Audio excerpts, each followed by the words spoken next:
what year was it that you left Amazon? 2017. So you started Amazon 2016, you left 2017. Mm-hmm. So that's wild. Yeah. I love that because 3 years, 7 years. 7 years later, after having a dream, you have 40 plus employees in the United States and hundreds in Asia. Mm-hmm. Yeah.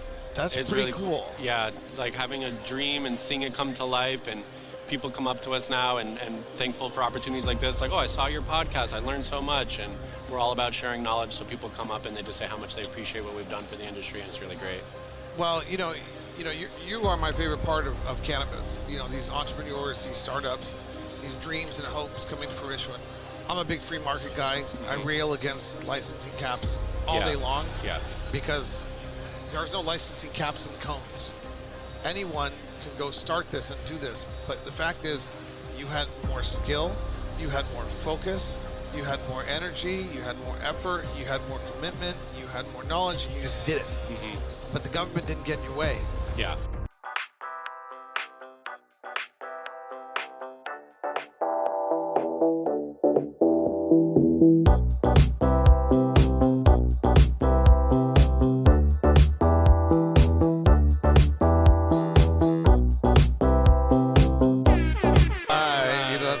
We are here back at Benzinga 2024 Miami.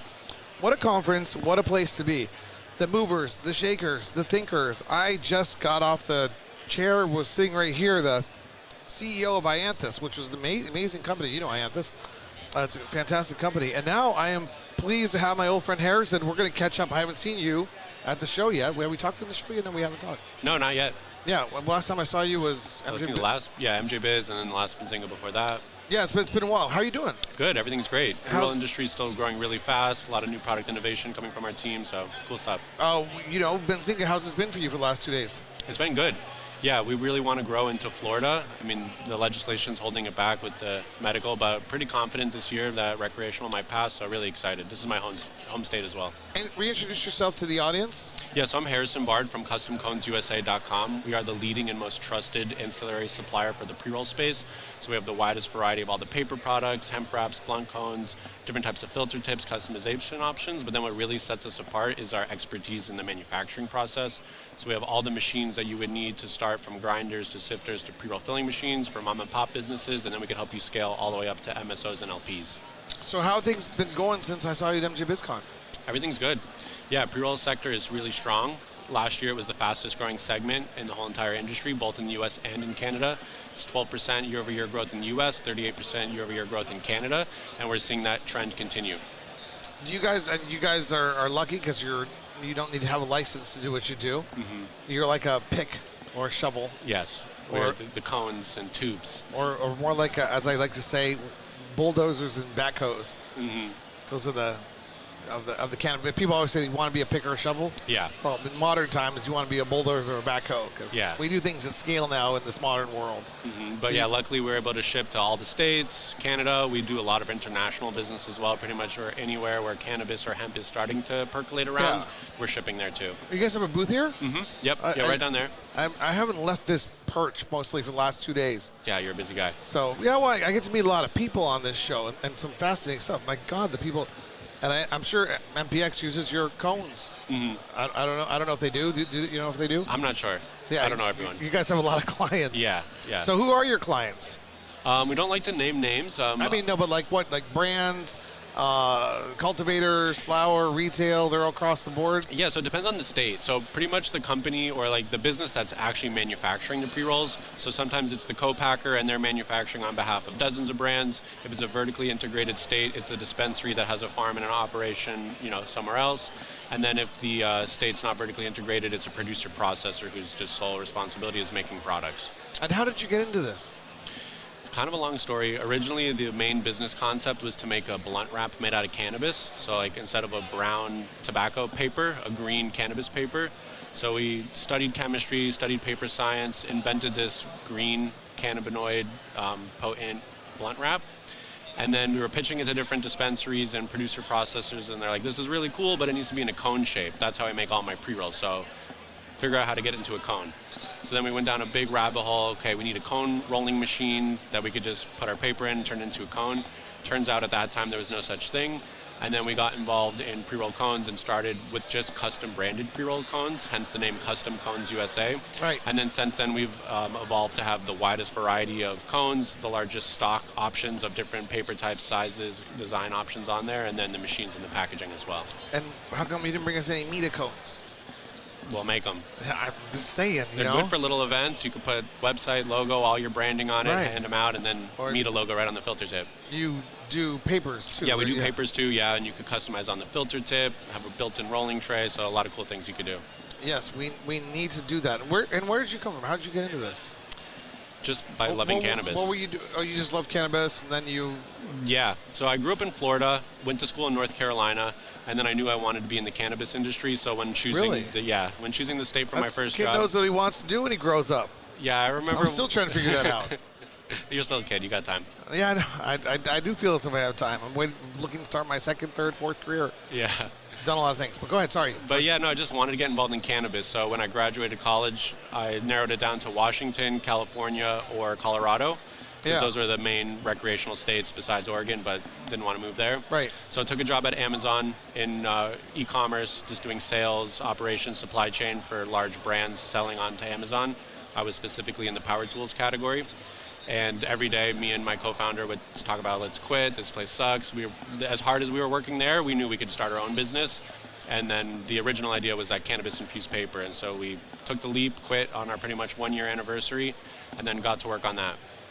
What did you guys do for like investment capital? How did you start? All self-funded. So we saved up a lot of money from Amazon, and then luckily we pivoted to the Custom Cones USA, and since it was custom branded cones, we would get a 50% deposit, create the custom order, so we were cash flow positive from the beginning, and then we've been able to be self-funded and maintain that. And where are you guys based out of now? In Seattle, Washington still. In Seattle. Yeah. Okay, cool. You have a few people working for you, helping you out?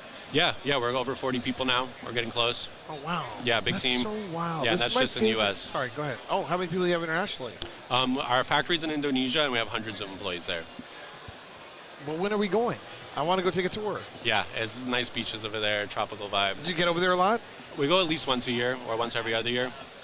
You're on a lot of Google Meets and stuff with them, with Zooms, whatever. Yeah, regular vendor meetings. We're really strict on quality control, compliance, QA, QC, so we have teams dedicated to that both in the U.S. and in Indonesia. Very cool. And what year was it that you left Amazon? 2017. So you started Amazon 2016, you left 2017. Mm-hmm. So that's wild. Yeah. I love that because 3 years, 7 years. 7 years later, after having a dream, you have 40 plus employees in the United States and hundreds in Asia. Mm-hmm. Yeah. That's it's pretty really cool. Yeah, like having a dream and seeing it come to life, and people come up to us now and thankful for opportunities like this. Like, oh, I saw your podcast. I learned so much. And we're all about sharing knowledge, so people come up and they just say how much they appreciate what we've done for the industry, and it's really great. Well, you are my favorite part of cannabis. You know, these entrepreneurs, these startups, these dreams and hopes coming to fruition. I'm a big free market guy. Mm-hmm. I rail against licensing caps all day long. Yeah. Because there's no licensing caps in cones. Anyone can go start this and do this. But the fact is, you had more skill, you had more focus, you had more energy, you had more effort, you had more commitment, you had more knowledge, and you just did it. Mm-hmm. But the government didn't get in your way.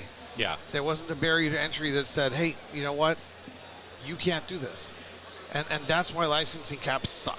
Yeah. And you don't have to take opinion on it. You can be neutral. No, I do whatever. have a good data point on that, though. So I was looking at brands, the brand count per state. So California obviously has the most, has a little bit over 900 brands. Was surprised to see Washington was second with about 875 brands. And then places like Illinois, which has double the population of Washington, only has 125 brands right now. Because they're really stifling competition, very friendly towards MSOs, but not friendly towards small businesses.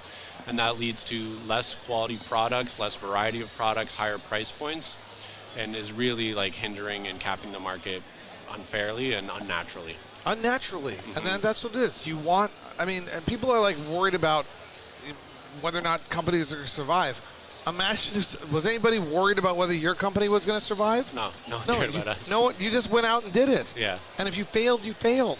There wasn't any government support of like licensing caps. You are a great example of how the world should work. Period. Thank you. I am thrilled. This is a Mita Unshackled moment. We have a shining example of how economics should happen. People don't appreciate.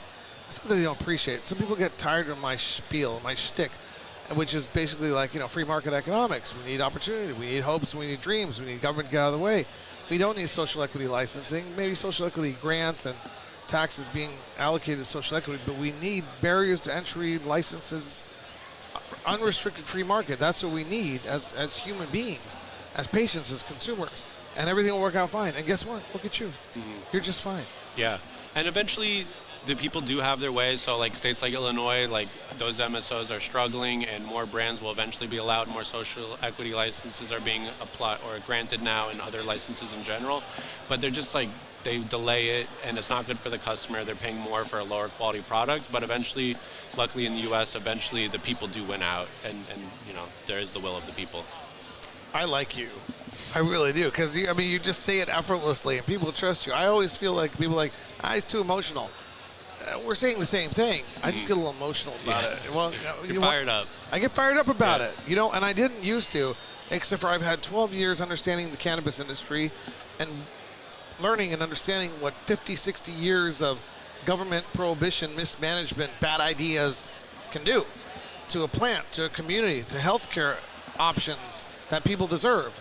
Government cannot be trusted. Dictatorships, democracies, Republicans, Democrats, apartheid, all of them poo-pooed. Indonesia, still poo-pooed. All of them poo-pooed cannabis. Yeah. So there's no trust there for government. And then COVID policy hit. And then I was like, whoa, they can take away my freedom. So I'm like, you know what? Somebody needs to stand up and talk about this. Because anytime that the government steps in and tries to restrict freedom, free markets, opportunity, access, the free movement of human beings, it's a bad thing. So I get really fired up about it, because it's if somebody doesn't, we're going to end up in the Matrix, or we're going to end up in like Borg. Star Trek? No, Star I Trek. know the Matrix. But Borg, Star Trek, they have that cube, they all work function together kind of thing. Okay. And I guess inevitably there will be a Neil, and there'll always be a human being who remembers and fights for freedom. But why not talk about it? Yeah, I mean, they're really hurting the New York. Because this is what. Market. Sorry, go ahead. No, I was going to say, the New York market's like getting destroyed by the regulators and the laws, and there's so many just bodegas that are selling weed illegally, and they're not trying to enforce it. And in fact, I was just reading something that they're giving money to help different illegal operations, and so the people there that have been fighting and investing for years are really getting hurt and getting no support. And I don't mean to be rude, but the people trying to manipulate the marketplaces are either stupid or greedy. That's just me, though. But both. Yeah, because there are stupid people who believe they can achieve certain objectives, but they stand in the way from development of guys like you. Yeah, just do what you have to do. Yeah, and maybe they mean well, but like they don't know the science, they don't understand the plant, they're not economists, they're career politicians or civil servants that are trying to do what they think is right, but they don't understand all of the different nuances. And we see it a lot in compliance and regulations, people setting certain limits for certain products, and they have no idea why they're choosing those things and to what limits they're setting them for. And yeah, why would you have a civil servant or a politician setting scientific limits and stuff that a chemist would need to know about? And you are absolutely right. They mean well, and they inadvertently cause things that they don't necessarily understand are going to happen with their meddling.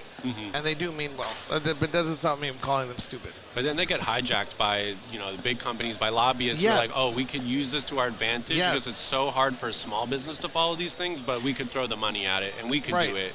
But we'll make it really hard for a small business to keep up and have the budget. And they get intentionally manipulated by greedy forces that see this do-gooder out there trying to do good. Yeah. And they figure out how to manipulate them. And we see it happening all the time. You're a smart individual. I love you. I love your company.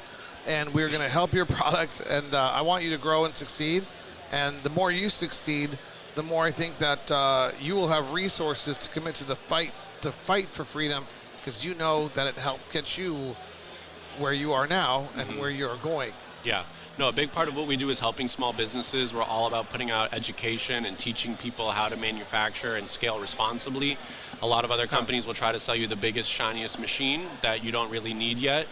And so we're always putting out that type of educational content and just making products in stock at low minimum orders, if not no minimum orders, so you can get going and compete with the large companies that have really advanced supply chains and are working on totally custom products.